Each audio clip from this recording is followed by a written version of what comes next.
Merhaba arkadaşlar. Bugün bana gerek Instagram'dan gerekse bazı YouTube videolarımın altında çok fazlasıyla sorduğunuz bir soruya canlı canlı yanıt vereyim istedim. Aslında bu videomu vloglarıma dahil edebilirdim. Ancak kısa hemen elinizin altında olması için bu videoyu çekmeye karar verdim. Şimdi kettle'ımın kapağını açacağım.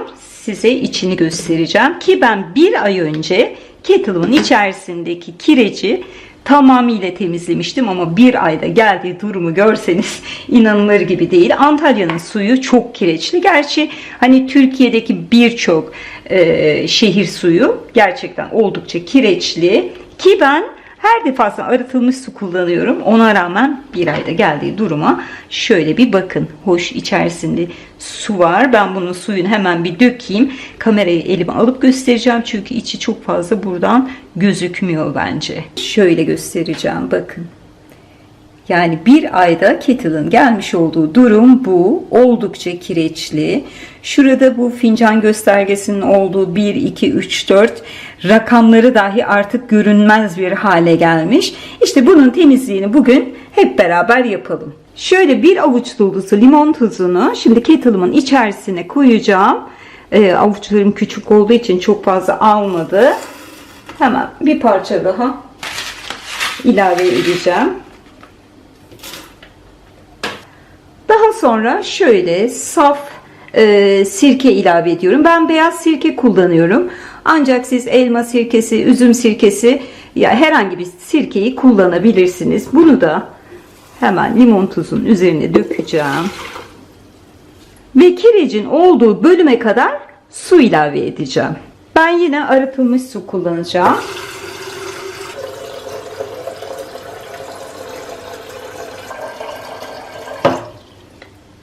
Şu kadar kirecin üstünü geçecek şekilde su ilave ettim. Şimdi bunu tekrar yerine bırakalım. Kapağını da kapatıyorum. Ve altını açıp kaynamasını bekliyorum. Bakın daha su ısınmadı bile. İçerisindeki limon tuzu ve bu sirke sayesinde doğal bir kimyasal ürün elde etmiş olduk. Ve kireçler hemen akabinde bakın çözülmeye başladı. Umarım gösterebiliyorumdur size. Şimdi tekrar kapağını kapatacağım.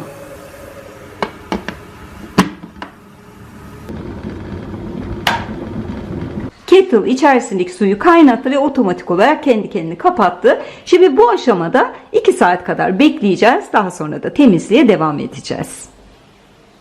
Yaklaşık olarak 2 saat sonra bakalım kettle'ım ne duruma gelmiş. Hemen şöyle bir kapağını açıyorum ve içini size gösteriyorum.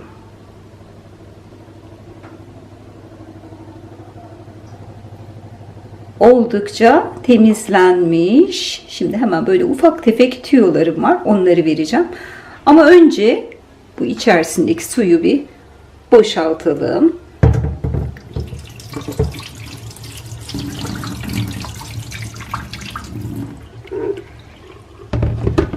Şimdi pırıl pırıl olmasına karşı görüyorsunuz hemen şu alt köşede biraz kireç tortusu kalmış.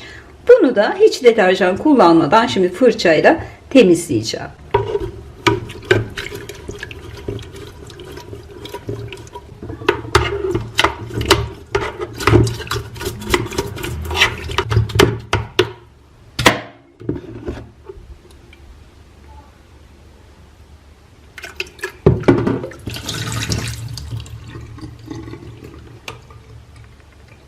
Şimdi kettle'ımın dış yüzeyini ve bu alt tabakasını, kablosunu temizleyeceğim. Bunun için nemli bezimin üzerine birkaç damla bulaşık deterjanı damlattım. Çünkü benim kettle'ım hemen ocağın yanında durduğu için buralarında bazen böyle ufak tefek yağ lekeleri oluyor.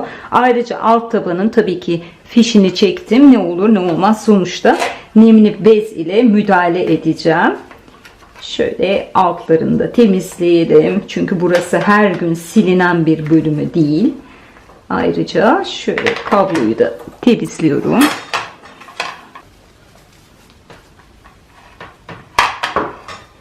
Bu burada bir müddet konuşamadım yine. Bir müddet kurusun.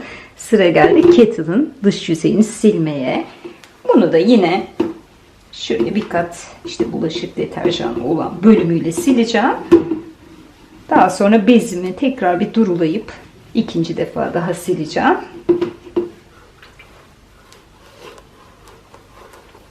Bence kapağını yıkamalıyım. Bunu kenara koyayım. Bunu bir yıkayayım. Bezimi sudan geçiriyorum. Geliyorum. Şimdi tekrar bir kat daha sileceğim. Aslında farkındasınızdır. Dış yüzeyinde hani öyle aman aman bir leke yok. Çünkü her yemekten sonra ben ocağı siliyorum. Ocağı sildikten sonra mutlaka kettle'ımın şöyle bir elini yüzünü siliyorum. Çünkü malum ocağın yanında durduğu için lekelenmeler oluyor. Yağ sıçrayabiliyor. Hani sabit lekeler olmaması için de hiçbir şekilde bekletmiyorum. Kapağını da biraz sonra takacağım ama önce içini bir göstereyim size.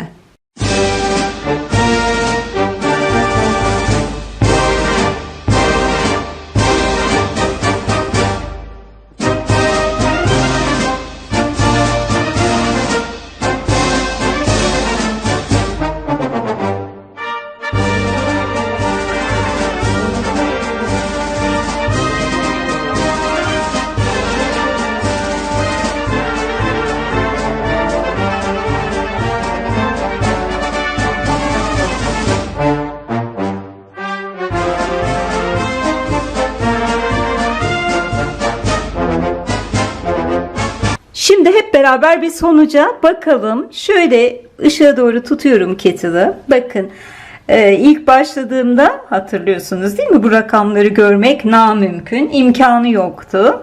Ama emin olun bir ay sonra kettle'ım yine o ilk baştaki halini alacak. Çünkü malum sular gerçekten çok kireçli.